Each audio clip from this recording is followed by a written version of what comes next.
મારું નામ બેચરભાઈ હીરાભાઈ ભાટિયા, સરપંચ વેડંચા ગ્રામ પંચાયત, તાલુકો પાલનપુર, જિલ્લો બનાસકાંઠા, ગુજરાત. અમારા ગામમાં એક ગ્રે વોટર બનાવવામાં આવેલો છે. આ ગ્રે વોટરમાં ગામ તળાવ છે. એ ગામ તળાવમાં 30% ગટરનું પાણી તેમાં આવે છે. એ તળાવની પાળ ઉપર અહીંયા એક ગ્રે વોટર બનાવવામાં આવેલો છે. હવે આ ગ્રે વોટર દ્વારા તળાવના પાણીમાં મોટર મૂકી અને એનું પાણી અમારો જે ગ્રે વોટર બનાવવામાં આવેલો છે એમાં નાખવામાં આવે છે. તેમાં ફટકડી તેમજ અન્ય બીજા એમ કે ફટકડી દ્વારા સાથે બીજા પણ એમ કે નાખવામાં આવે છે, જેના દ્વારા આ પાણી ચોખ્ખું થાય છે. અને ચોખ્ખું થાય છે એટલે એટલું બધું સરસ ચોખ્ખું થાય છે કે ઉનાળામાં જ્યારે અહીંયા ગામ લોકો કે બીજા પણ લોકો ચાલતા હોય છે ત્યારે એની ખૂબ વાસ મારતી હોય છે, પણ જ્યારે આ ચોખ્ખું થઈને પાણી નીકળે છે ત્યારે લોકો ખુશ થઈ જાય છે અને કે કેટલો સરસ પ્લાન્ટ બનાવવામાં આવેલો છે. હવે જે આ ચોખ્ખું થઈને આવતું પાણી અમારો એક ગામ કૂવો છે એમાં પણ ઉતારવામાં આવે છે. સાથે સાથે એક રામાપીરનો કૂવો છે એને પણ રિચાર્જ કરવામાં આવે છે અને આ પાણી એમાં નાખવામાં આવે છે. તેમજ આજુબાજુના ખેડૂતોને પણ આ પાણી આપવામાં આવે છે, જેથી ખેતીના પણ ઉપયોગમાં આ પાણી લઈ શકાય છે, જેથી આ પાણી ખૂબ ઉપયોગી બને છે. અને એક ગંદા પાણીમાંથી એક કંચન જેવું પાણી, ચોખ્ખું પાણી ખેતીના ઉપયોગમાં લેવામાં આવે છે. અને આ પાણી જ્યારે કૂવામાં રિચાર્જ કરવામાં આવે છે ત્યારે કૂવાઓના તળના પાણી પણ ઊંચા આવેલા છે, જેથી આ ગ્રે વોટર ખરેખર ખૂબ ઉપયોગી સાબિત થયો છે, જેની અમે ખૂબ જ પ્રશંસા પણ કરવામાં આવે છે. હું નીતિન કુમાર ડાકા, વેડંચા ગામનો વતની છું. વેડંચા ગામમાં ગ્રે વોટર ટ્રીટમેન્ટ પ્લાન્ટની સ્થાપના ઘણા વર્ષોથી થઈ છે.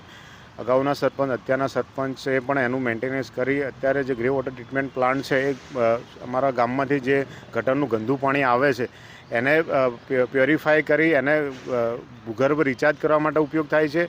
અને એમાંથી ખાતર ઉત્પાદન કરી, રાસાયણિક ખાતર ઉત્પાદન કરી અને એમાંથી દર મહિને 40,000 થી 45,000 આવક ઊભી થાય છે, જે પંચાયતના જે રોજિંદા ખર્ચાઓ હોય છે એ એના માટે ઉપયોગ થાય છે. એટલે એક જોવા જઈએ તો પંચાયત આત્મનિર્ભર બની છે. આ પંચાયતના મોડલને દરેક આજુબાજુના ગામડાઓ પણ જોવા આવી રહ્યા છે અને આનું અનુકરણ કરી રહ્યા છે. એ બાબતે અમે ગામના વતની તરીકે ગૌરવ અનુભવ્યું છે. આ પ્લાન્ટના કારણે વેડંચા ગામને CIPS 2024-25નો એવોર્ડ પણ મળ્યો છે.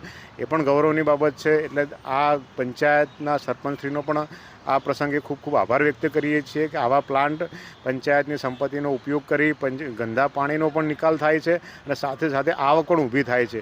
એટલે બંને કામ થાય છે. એટલે આ મોડલ દરેક ગામે અપનાવવું જોઈએ અને આ જે પંચાયતો, જે સરકાર ઉપર જે ફાઇનાન્શિયલ બર્ડન છે એ પણ ઓછું થશે અને આગામી સમયમાં પંચાયતો પોતાની રીતે વિકાસના કામો કરી શકશે. હું અમૃતભાઈ ફોશી, વેડંચા મારું મૂળ વતન ગામ છે, પાલનપુર તાલુકાનું. પૂર્વ તાલુકા પંચાયતના પ્રમુખ તરીકે 5 વર્ષ કામ કર્યું છે. અત્યારે બનાસકાંઠા ડાયમંડ એસોસિએશનનો પ્રમુખ છું છેલ્લા 25 વર્ષથી અને સેવાઓ આપી રહ્યો છું. મારી બનાસકાંઠા જિલ્લા અને ગુજરાતના લોકોને વિનંતી છે કે મારું ગામ એટલે કે વેડંચા ગામ, વેડંચા ગામની અંદર ભૂગર્ભની અંદર પાણી ઉતારવાનું કામ જે તે વખતેના સરપંચે કરેલું કે બોરની અંદર વરસાદનું પાણી અંદર ઉતારવાનું, જેના કારણે ભૂગર્ભના પાણી અદ્ધર આવ્યા, જમીનમાં તળ ઊંચા આવ્યા, જે ખરેખર આપણા જિલ્લામાં તળ નીચે જાય છે જ્યારે અમારા ગામના ઊંચા આવ્યા છે. એનું કારણ એક જ છે કે વરસાદી પાણી જમીનમાં ઉતાર્યું અમે. અને બીજો એક પ્લાન્ટ કે જે પાણીને શુદ્ધ કરવાનો પ્લાન્ટ, જે પાણી પીવામાં આવે છે, જેના કારણે ગામના લોકો પીવે છે અને મહિને 50,000નો ફાયદો કે ઇન્કમ પેદા કરે છે. તો આ પ્લાન્ટના કારણે ગુજરાત સરકારે એવોર્ડ પણ વેડંચાને આપ્યો છે. હું વિનંતી કરું છું કે બનાસકાંઠા જિલ્લાના અને ગુજરાતના લોકો એક વખત મારા ગામની અંદર એટલે કે વેડંચા ગામની અંદર આવીને આ પ્લાન્ટ જુઓ અને આ પ્લાન્ટ તમારા ગામમાં અપનાવો, જેથી લોકોને ફાયદો થશે. અને જોવા જેવો પ્લાન્ટ છે એટલે ચોક્કસથી આવજો. વેડંચા ગામ પાલનપુર તાલુકો બનાસકાંઠા જિલ્લામાં આવેલું છે.